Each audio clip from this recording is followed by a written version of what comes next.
안녕하세요. 상쾌한 배면 배진성 변호사입니다. 오늘은 인터넷에서 큰 화제가 되고 있는 학폭과 관련된 드라마 더 글로리 표혜림 양과 관련된 논란에 대해서 얘기를 나눠보도록 하겠습니다. 네, 되게 재밌는 질문을 주셨는데요. 일단 극 중에서는 문동은의 복수에 다양한 범죄 행위가 쓰였는데요. 처벌이 되는 장면이 나오진 않았지만 문동은의 복수 행위 중에서 범죄가 될 만한 부분은 굉장히 많이 있었다고 생각이 됩니다. 문동은이 그 교장의 사생활에 관한 협박을 해서 초등학교 교사로 취직하는 부분이 있는데요. 최소 협박죄이고 초등학교 교사로 취직하도록 강요를 했기 때문에 강요죄에 해당할 여지가 있을 것 같습니다. 문동은이 극 중에서 이사라한테 돈을 받아내는 장면이 있는데요. 이 부분은 이사라를 협박을 해서 돈을 받아낸 부분이기 때문에 공갈죄에 해당할 것으로 보입니다. 마지막으로 문동은이 주여정과 함께 손명호의 시신에 박연진의 피부 조직을 넣는 장면이 있는데요. 이 부분은 문동은과 주여정이 함께 수사기관을 속인 장면이기 때문에 이에 의한 공무집행방해가 성립할 것으로 보입니다. 박연진이 손명호를 술병으로 가격해서 죽음에 이르게 만드는 장면이 있는데요. 극 중에서는 나중에 김경란이 최후의 일격을 가한 걸로 나타났습니다. 이 경우에 박연진은 어떠한 처벌을 받고 김경란은 어떠한 처벌을 받아야 되는지 궁금해하시는 분들이 많이 있는데요. 일단 기본적으로는 김경란이 살인의 죄책을 지신다고 보시면 될 것 같습니다. 박연진의 경우에는 술병을 들고 손명호의 머리를 가격했기 때문에 상해에 해당할 것으로 보이고요. 이 술병의 경우에는 위험한 물건에 해당하기 때문에 역시 마찬가지로 특수상해에 해당할 것으로 보입니다. 그러나 박연진의 특수상해 행위와 손명호의 죽음과의 인과관계가 없고 김경란이 최후의 일격을 가하는 장면이 있기 때문에 그 부분에 있어서 박연진에게 살인의 책임을 지게 할 수는 없을 것으로 보입니다. 그런 측면에 있어서 박연진이 저지르지 않은 살인에 대한 죄책을 지고 교도소에서 실형을 살고 있는 모습은 어떻게 보면 문동은의 복수가 더욱 완벽하게 끝났다는 것을 의미하는 게 아닌가 싶습니다.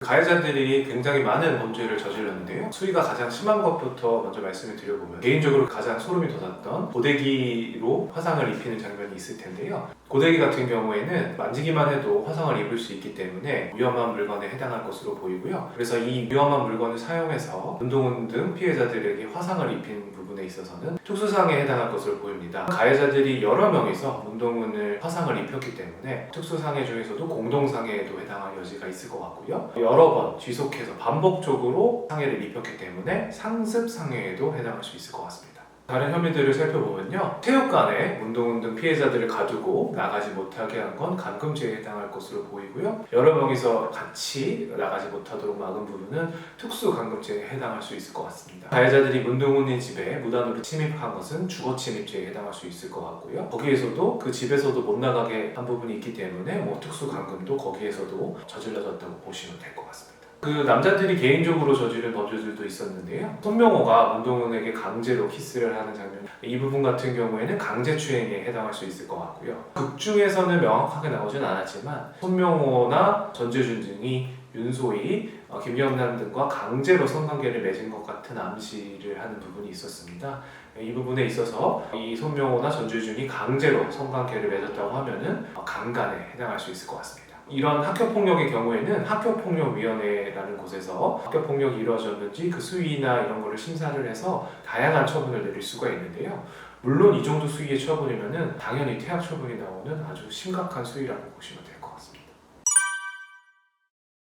네, 박연진이 윤소희를 밀어서 사망하게 한 것은 법률적으로는 좀 쟁점이 많이 있는 부분인데요.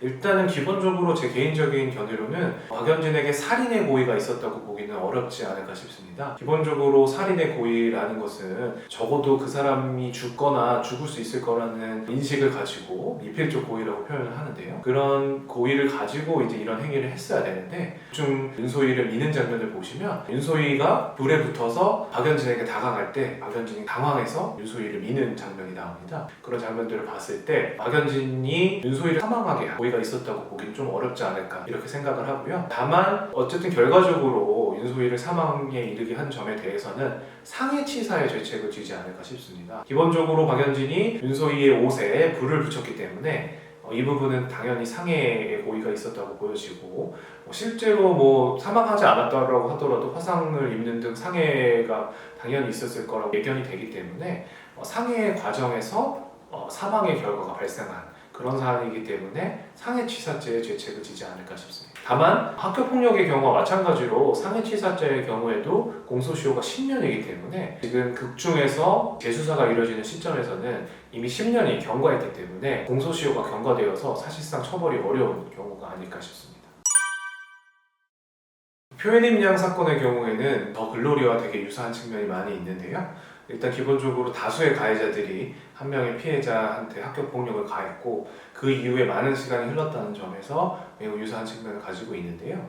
우선 결론부터 먼저 말씀을 드리면 더 글로리와 유사하게 이 공소시효라는 것이 있기 때문에 학교폭력 가해자들이 저지른 범죄 중에서 공소시효가 10년이 넘는 범죄는 거의 없을 것으로 예측이 됩니다. 그래서 실제 학교폭력이 발생한 일자로부터 10년이 지난 지금에 이르렀다고 한다면 공소시효가 지나서 대부분의 범죄 행위들은 처벌이 어려울 것으로 생각이 됩니다. 현재 알려진 것으로는 학교폭력 가해자들이 표혜림 양에게 지나가면서 어깨빵을 한다든지 화장실을 끌고 와서 변기물에 머리를 박는다든지 그런 다수의 학교폭력을 가한 걸로 알려지고 있는데요.